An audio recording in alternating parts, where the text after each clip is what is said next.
All right. Hey, welcome back to Blow the Whistle, Not the Call. Today's topic is pretty simple. Ways to avoid going to the table. Ways to keep the match flowing. Yeah. And whether that's a coach that brings us to the table, or if we're lucky enough to have an assistant, that we want to try to prevent all those conferences. Yeah, score, time, like all that. Hey, if we need it, let's use it. Absolutely. But if we don't need it, let's try to prevent it. So what's one thing you would suggest right off the bat? Yeah. And so, I mean, to your point, we want to keep that match going. You know, the momentum, I think, is a huge piece of our sport. You know, the kids working out, their conditioning, their stamina. And so any break that you have, I think, is really detrimental towards the flow. Yeah. And so, yeah, I know one thing. I always like to look back on my own reffing, you know, when I think about this, and I think about that Doc B match when, you know, Terrapelli came over. I should have just gone to my AR as I saw him walking over. You know, I think he would have stopped coming to the table once he saw me conference. Yeah. And then because, you know, once you check in with your AR, you know, once they go to the table, they can't ask, hey, can you go to your AR? Yeah.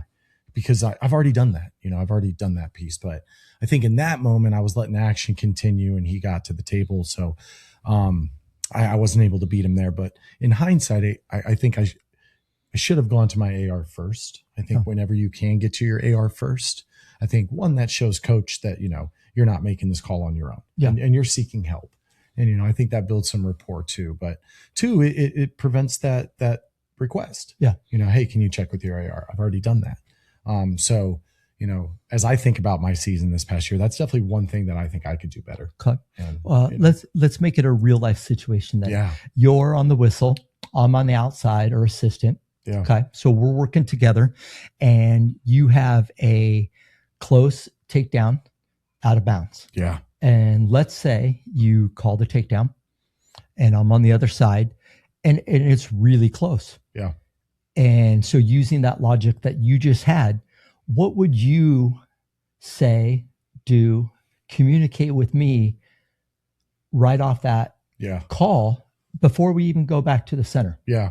Yeah. And so I guess before I answer that question, before the match, I always want to talk to my AR. Okay. Hey, you know, if we got this out of bounds call, I might look to you. Or, hey, you know, if we got a tight locked hands and you see it and I don't, this is what I want. But in that situation, I think my first instinct is I'm going to make the call how I saw it. And then I'm going to confirm with my AR. Yeah. Hey, are you good with that? Did you have something different? What did you see? Things like this. But if I'm really confident in my call, I might just say, hey, are you good with that? But if I might be a little unsure, like, hey, let's chat. Okay. You know, so you get that opportunity to, and let's say you look or you point at me. Yeah. I think that's a pre-match kind of thing. Yeah. Obviously you're not pointing at me to make the call. Exactly. But you're going, hey, where are we? Yeah. It's like, are you good with that? Yeah. And I'm like, I try to be positive. Always. So I'm the outside official and I am going to, number one, if I agree with the call, I'm going to be verbal and I'm going to say, good call. Yeah. Or good hold. Yeah. If it's not a call, like say you blew it out of bounds. Yeah. And you did that. So I will always go on the positive side. Yeah. And when I don't agree, I use one simple verbiage. Yeah. Let's chat. Yeah. Let's chat. And you want to talk about that, something like that. Yeah. Like my job's not to show you up. Yeah. You know, my job is to make sure, hey, I had something maybe different. Yeah. Or did you see that they didn't have both legs? Or are you good with that reaction time? Or the foot came up and therefore they're out of bounds in high school rules. Yeah. So positive is good. Good hold. Good call. Yeah. And I'll do it loud enough so that the coach hears. Absolutely. So what's the coach going to, hey, will you talk to your AR? He just said, great call. So there's no reason. Yeah. That keeps action going. Yep. And so, it keeps coach off the table. And you've already set me up for success as an outside official by going, hey, you good with that call? Yeah. And I go, let's chat. Yeah. And then it's a simple process. You go, hey, wrestler, back in the center. Yep. And then we back away. Yeah, with the eyes on them. With the eyes on the wrestlers. Always. And remind the wrestlers to stay in the center, 10-foot circle. And then we have those discussions and quietly, quickly, discreetly, and whether that's where I can do, I don't think he controlled both. He kind of had a double, but he didn't have that far leg, and you were on the offside. Yeah. And you're like, okay, I didn't see that. It looked like control to me. Or I'm like, I don't know if that was there. And you're like, I felt good about that. That's there. And then ultimately, regardless of what I think, it's your call. On the whistle. Yeah. And so we're just trying to figure out ways to keep that action going. Yeah. Prevent the coaches from going up, and most importantly, get the right call. Yeah. And you said something interesting, and I've always done this as well. But now that I watch a ton of wrestling, I'm starting to see some refs do it a little differently. So when you have that conference, you put the two wrestlers in the 10-foot circle, you back away so you can still see them. I've seen some refs actually send those wrestlers to the corners, almost like it's freestyle or something. And I don't know where I stand on that issue. I think I've always wanted wrestlers in the center because I don't want them getting a water break, and I think I can solve that issue within 5-10 seconds. Yeah. I think the rules don't support going to the corners. Keep them in the middle. Unless I'm missing something, but it's pretty clear that they need to be in the 10-foot circle. Yeah. And that we need to have that conference away from coaches. Yeah. And away from. Almost like top of the key. Yeah, I call it top of the mat. Yeah. I 12 o'clock. 12 o'clock. If the head table is where it's kind of you normally is. But I feel like that communication and some verbiage, or any other words that you've heard or ways to communicate. Let's flip it now. Yeah. Okay. I make a call. Yeah. And I call a takedown or not a takedown. And then we're heading back to the center, and you do not agree. But I wasn't being proactive. Yeah. I didn't look at you. I didn't check. point. I didn't. You're just like how many times do we see assistants swallow? Yeah. And they don't. Yeah. They don't all put the any time. feedback. All the time. How would you handle that kind of situation as an outside official? Yeah. So we're always taught as AR, you kind of want to be 180 around that to your partner. And I think if I ever have something different, I break that 180. Okay. And I try to come behind them. And to me, again, you have that conversation at the beginning, you set those standards, you kind of have those expectations with your whistle and AR. But to me, that's a signal to my whistle that something's uncomfortable. Okay. I've got something different. I'm no longer at my 180. Yeah. And of course, if the action, goes to the line, we're going to pinch. I might not be exactly 180 anymore, but in that situation, takedown, no takedown, I'm going to break that 180. I might come around and say, hey, you want to chat? Yeah. And it's a delicate dance because, referees aren't always used to, getting called out like that from their partner. I think, like you said, a lot of ARs would just let that slide. Oh, wow, he must have saw it differently than I did. I'm just going to keep going with the match. Yeah. Or I often see a lot of times the assistant is an up and coming official. Yeah. And you have your better official on the whistle, not all the time. Yeah. And they get intimidated. Yeah. And I feel, I know when I started, there's some refs that I never would have gone up to. For sure. And it was super intimidating. And it took me a little while to develop the cojones and the mat skills and the presence to do awareness. That. So I like what you said. What was your verbiage again with the? I like to say, do you want to talk about that? Okay. I as if I'm the outside and I disagree. So you talked about breaking the 180, and I think that's good because you can walk behind and you can say the same thing. Yeah. I think when you're pinching at the out of bounds and they go out of bounds and they're bringing back to the center. Oh, that's a great. That's where you just walk with me. Yeah. Or you circle behind me to go the other direction versus, so you take the long way. Yeah. And you say the same thing. Like I often will say, are you good with that call? Yeah. And I tell the official ahead of time, if I'm saying that's a signal. That's your signal. I think I got something different. Yeah. Let's chat about it. Let's chat. Yeah. And you're on the whistle and you get to make the call. Yeah.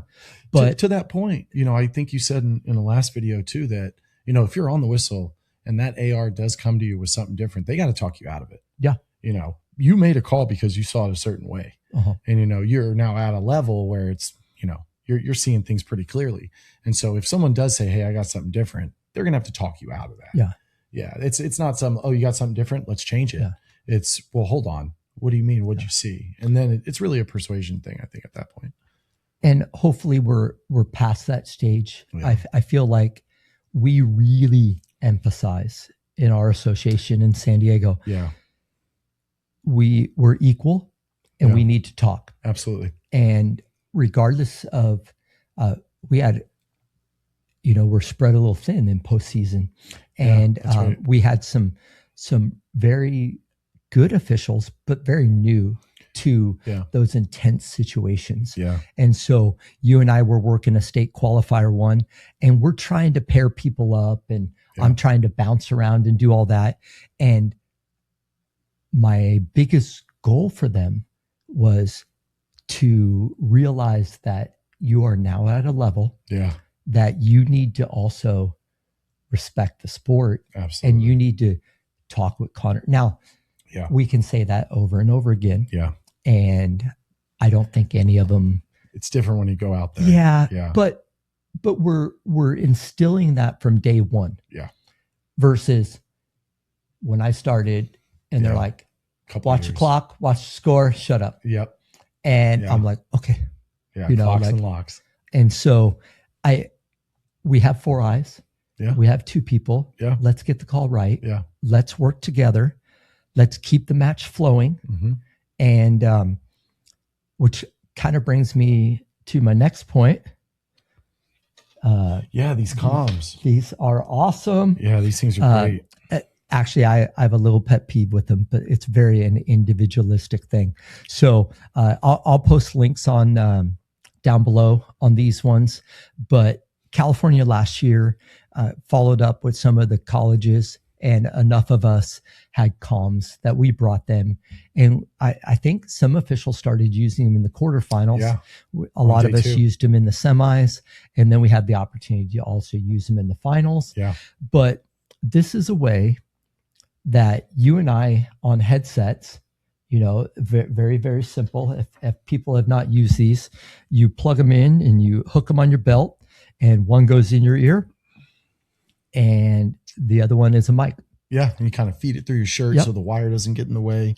Yeah. The first time I used them was in the finals, and I was a little nervous that I'm using them in the finals for the first time, but I have to admit, they super smooth, super easy to use. And I was so thankful.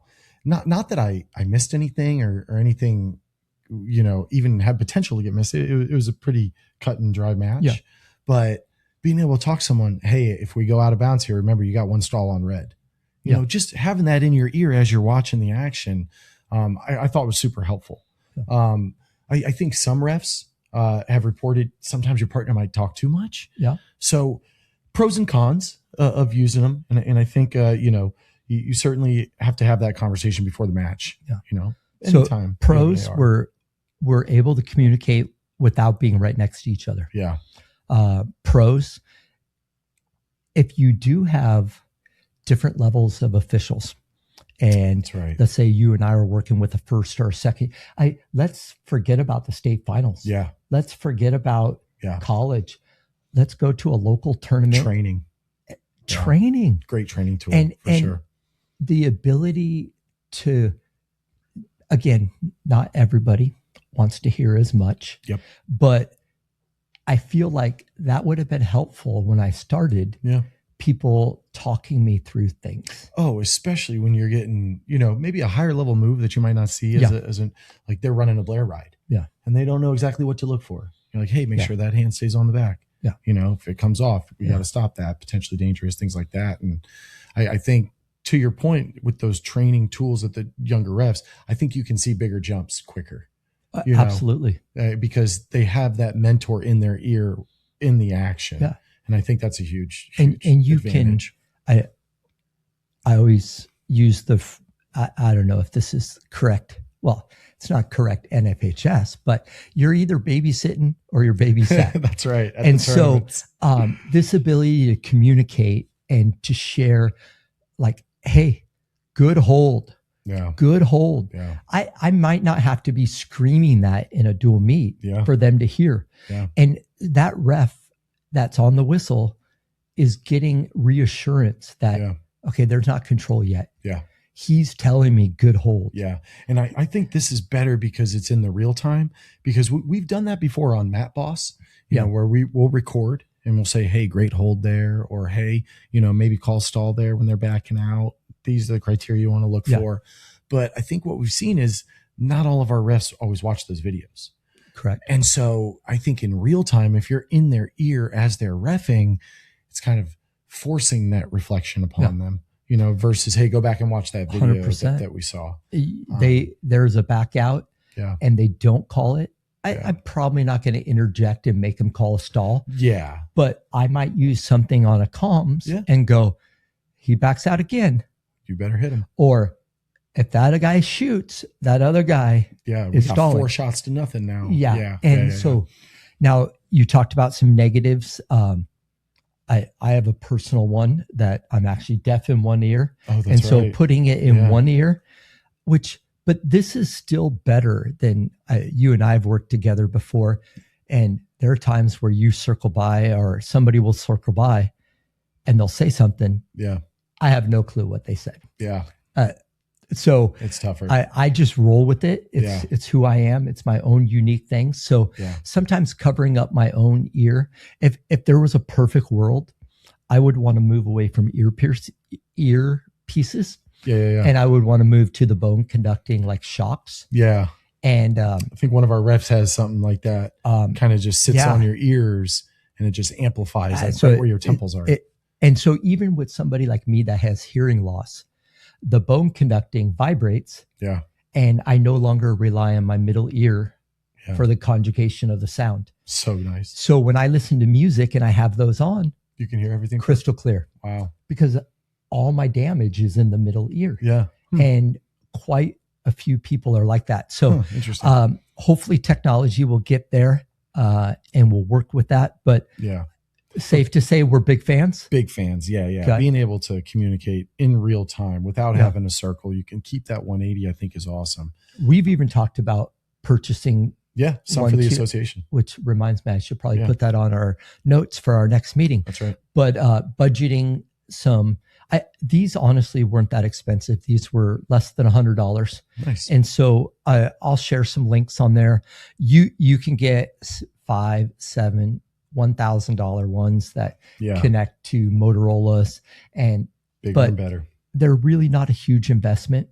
I think associations could have them, and clearly our state thought they were good. Yeah. They used them in the state tournaments, and so I mean, we have to expect we're going to be using them next year as well. Probably a lot more. I'd be curious outside of college, because I know most of us in college have them now, our own.